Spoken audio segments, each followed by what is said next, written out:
Let's take a look at adding these two rational expressions. First, we're going to factor both denominators.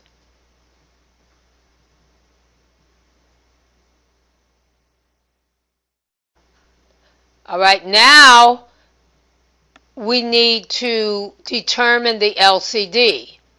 It will always contain all the factors of the first denominator. And then any factor in the second denominator that has not already appeared in the first denominator.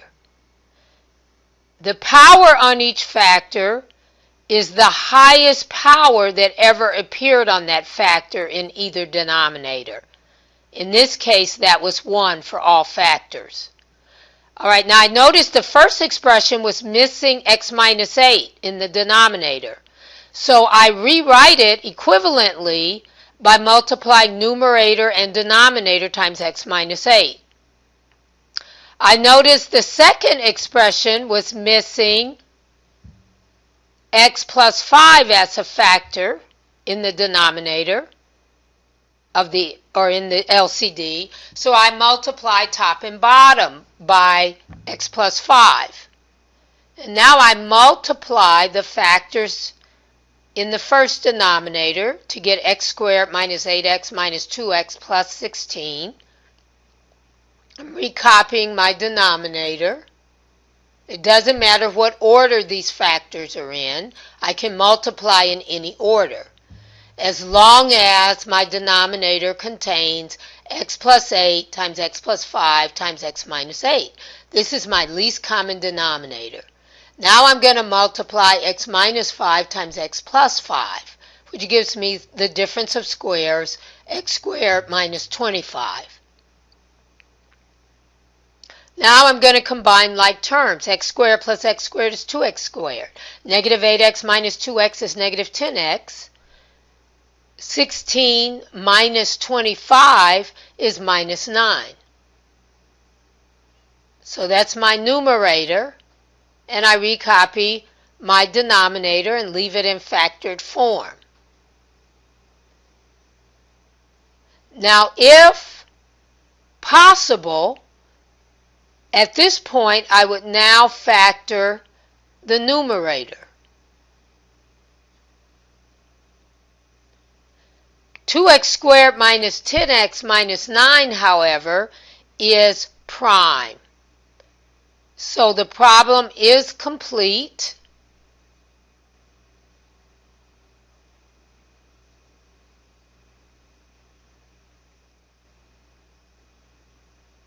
And this is my final answer.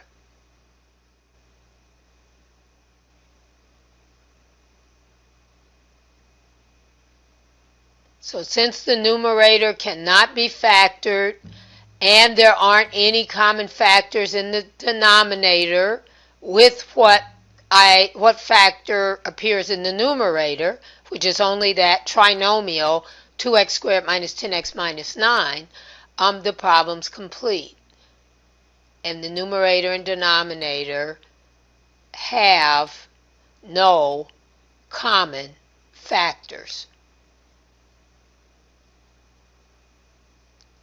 So this is my final answer. And notice I always leave the denominator in factored form unless the problem tells me to do otherwise. All right, let's take a look at number 2. Here again, as my first step, I want to factor both denominators. Even if I could factor the numerators, I wouldn't do so at this point. My first step is to factor the denominators. And if I were doing trial and error, I might see if 4x squared is going to be broken down into 2x times 2x. That doesn't actually work. It turns out that 4x squared is written as 4x times x, and negative 6y squared is written as 3y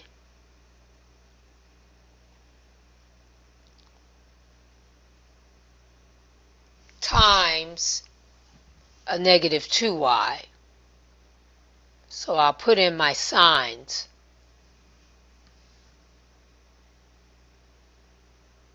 And then I factor the second denominator, which factors into x plus 2y times x minus y. And I'm now able to see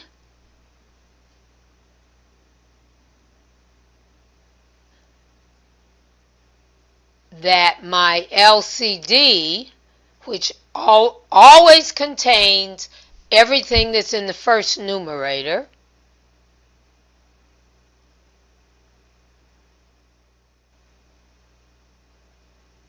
so I write down the factors in the first numerator. I write down any factors in the second numerator that aren't in the first numerator. And the power that goes on any factor is the highest power that ever appeared on that factor. So the first expression is missing the x minus y in the denominator. So to convert that to an equivalent expression, I multiply numerator and denominator by x minus y. I see that the second expression is missing 4x minus 3y. So I multiply numerator and denominator by 4x minus 3y. And now both expressions have the common denominator, and they are equivalent to the original expression. Alright, so I'm now going to use the distributive property and multiply 12x times x minus y. I get 12x squared minus 12xy. And I'm going to subtract from that 4x times 4x minus 3y. So I'm subtracting 6x squared minus 12xy. And notice how I have to group the 16x squared minus 12xy together.